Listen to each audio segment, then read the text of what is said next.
Are you always fidgeting with how to make sure your sewing ledge remain a 1/4 inch?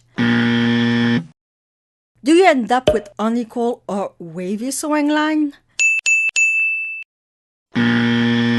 Me too, it drove me nuts, so I found an easy hack to solve it.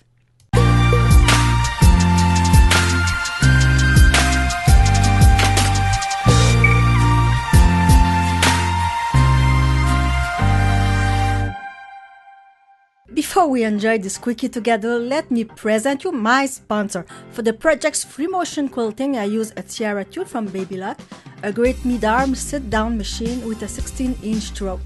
For the assembly and all my other sewing needs, Babylock Soprano is my awesome machine. But back to our satisfying quickie. For this trick, you will need some masking tape, a sewing ruler, and that's it.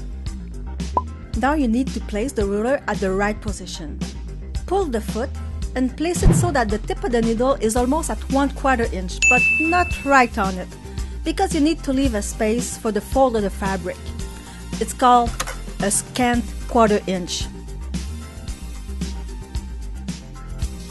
Of course, the ruler can't stay there while we sew, so that's what the tape is for. Take a piece and stick it along the ruler's edge. Now you have your guide, so you can remove the ruler. Now, when you sew two quilt fabric together, you can line them up with the tape as a guide, just like that.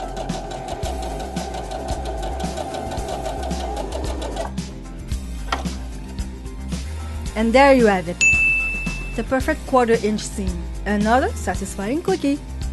If that quickie was as pleasurable for you as it was for me, please like, subscribe, and comment to help me get more funny and useful quickies your way.